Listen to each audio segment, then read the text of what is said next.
नमस्कार, आप देख रहे हैं लोकोत्तर न्यूज। मैं हूं आपके साथ हर्षिता। आइए करते हैं खबरों से शुरुआत।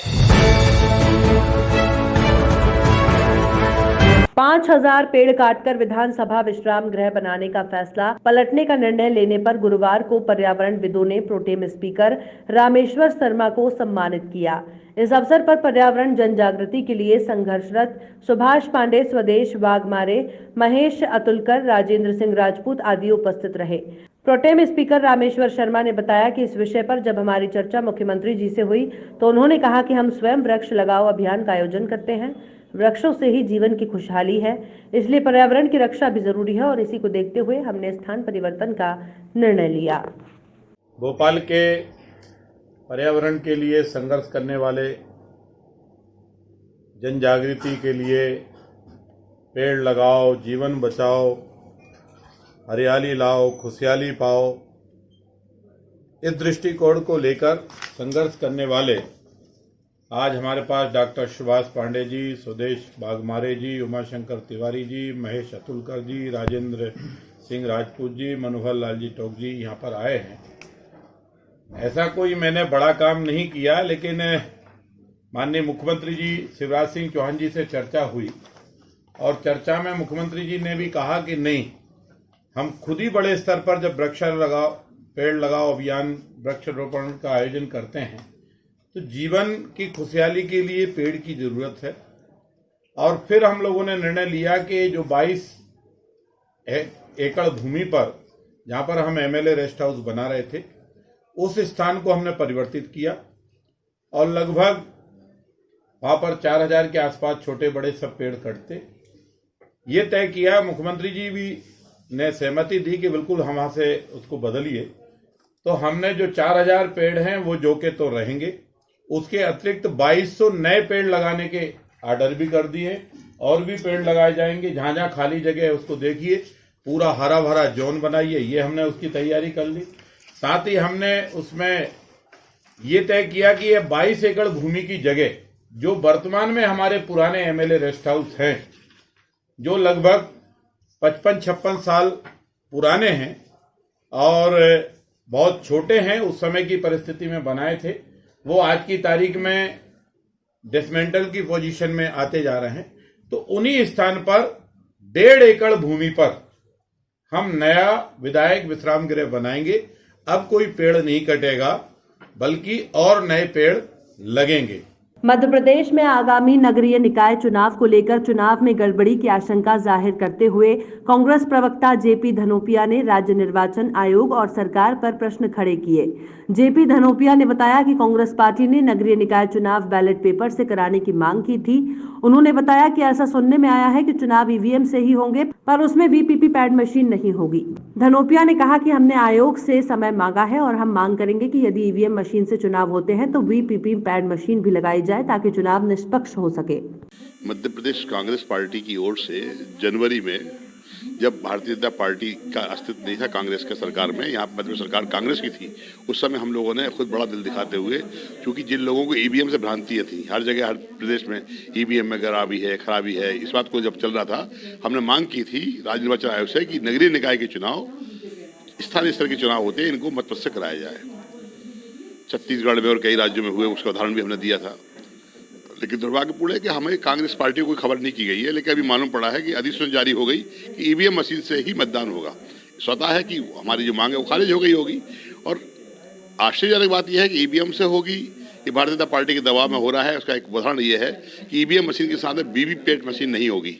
जो वीवीपैट मशीन केंद्रीय निर्वाचन आयोग द्वारा जारी की गई है कि मतदाता को मालूम होना चाहिए उसने वोट जो डाला सही जगह गया है कि नहीं गया है। 7 सेकंड में पर्ची देखने को मिलती थी, वो मशीनें इस बार ईवीएम की निर्वाचन आयोग द्वारा नहीं जोड़ी जा रही हैं। इससे लगता है कि भारतीय जनता पार्टी के दबाव में काम कर रहे हैं और कहीं ना कहीं मतदान में निश्चित से हेराफेरी होगी और ईवीएम मशीनों में घपले होंगे। इससे कोई दो मत नहीं है।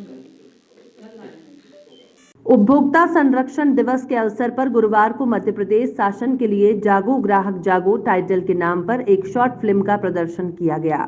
इसमें महत्वपूर्ण तौर पर अभिनय करने वाले कलाकार हैं हिमालय यादव, जगदीश शिवहरे, ज्ञानेंद्र बुंदेला, गगन सर्वेश खरे, प्रियंका और बाल कलाकार के तौर पर स्वेच्छा शुक्ला की महत्वपूर्ण भूमिका रही। इसमें प्रोडक्शन के तौर पर सहयोगी सौरभ, महेश पटेल, शिवम चंदेल रहे, जबकि प्रचार प्रसार में कंचन किशोर की महत्वपूर्ण भूमिका रही। विदित हो कि इस शॉर्ट फिल्म को उपभोक्ता संरक्षण अधिनियम के तहत मध्य प्रदेश शासन के द्वारा आने वाले समय में प्रदर्शित किया जाएगा। आज ये जो फिल्म रिलीज की गई है इसको बताएंगे क्या किस पर है? 24 दिसंबर राष्ट्रीय उपभोक्ता संरक्षण दिवस के रूप में मनाया जाता है और आज हमने यहाँ खजुराहो इंटरनेशनल फिल्म समारोह के अंतर्गत एक शॉर्ट मूवी बनाई है, लघु फिल्म, जिसमें हमने उपभोक्ता संरक्षण अधिनियम 2019 के जो कानून में प्रावधान किए हैं, जिससे कि उपभोक्ताओं को बहुत हक और अधिकार और जागरूकता के लिए ये सारा अभियान कर रहे हैं। तो इसके लिए हमने एक छोटी सी फिल्म बनाई है और उसका हमने आज प्रसारण किया और आप सभी ने देखा। बहुत ही सुंदर सी एक फिल्म बनी है जिसमें कि उपभोक्ताओं के अधिकारों के बारे में बहुत तरीके से विस्तार से बताया गया है।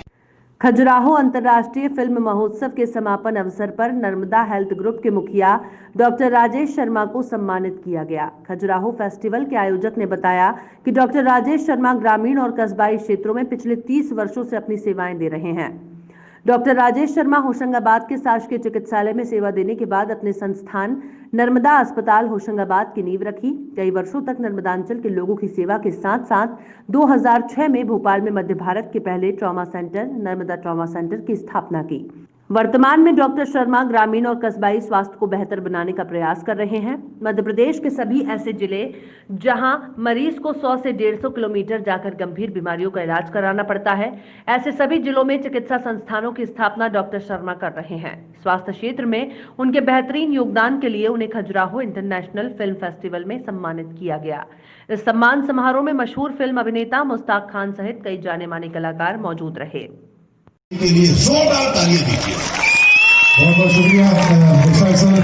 मैं निवेदन करना चाहता हूँ डॉक्टर राजेश शर्मा जी से कि वे 2 शब्द हम सब से और पूरी जनता को उद्बोधित करें। उसके बाद लॉयन की बारी। संस्कृति बचाओ मंच के द्वारा भोपाल के समस्त क्षेत्रों से दानदाताओं द्वारा एकत्रित किए गए वस्त्रों को मंच के तत्वाधान में जरूरतमंद मजदूरों को मां वैष्णो धाम आदर्श नवदुर्गा मंदिर टीटी नगर पर वस्त्रों का वितरण किया गया। संस्कृति बचाओ मंच द्वारा ये कार्य पिछले 2 से 3 वर्षों से निरंतर किया जा रहा है। हम सभी क्षेत्रों से वस्तुओं को एकत्रित करते हैं और जो लोग स्वयं पहुंचा देते हैं उनका वितरण किया जाता है। या संस्कृति बचाओ मंच के कार्यकर्ता स्वयं भी उनको एकत्रित कर महीनों में 2 बार वस्त्रों का वितरण करते हैं।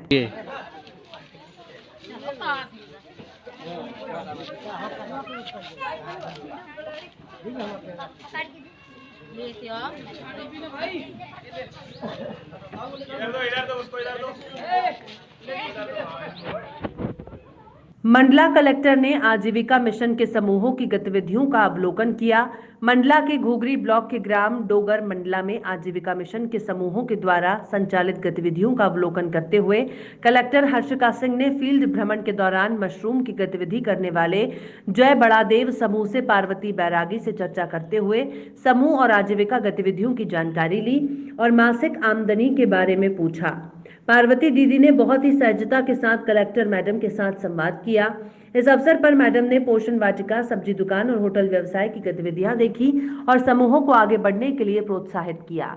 इस अवसर पर जिलाधिकारियों के अलावा विजय श्रीवास्तव, सीईओ जनपद घुघरी, तहसीलदार मनरेगा से चौहान, बीडी भैसारे, डीपीएम आजीविका मिशन सौरभ उपाध्याय, डीपीएम आजीविका मिशन दीपक वाजपेयी, बीएम नजमा बेगम, ग्राम नोडल धर्मेंद्र मिश्रा, नमिता कछवाहा, प्रदीप पाठक के साथ ही समूह और ग्राम संगठन के सभी सदस्य की सहभागिता रही। बढ़िया। चलो, तो इससे अपना आमदनी कितना हो जाता है? प्रतिदिन हमारा खेती बाड़ी नहीं है, रोज के हम दुकान से सामान लाते हैं और इसी में खाते पीते हैं और अपने बाल बच्चे परिवार पालते हैं। अच्छा, उतना हो जा रहा है? जी, नहीं भी होता है तो पतली पतली तो होता है, गुजर कर रहे हैं तो हो ही जाता है। फिलहाल खबरों में इतना ही। और भी खबरों के अपडेट्स के लिए आप देखते रहिए लोकोत्तर न्यूज।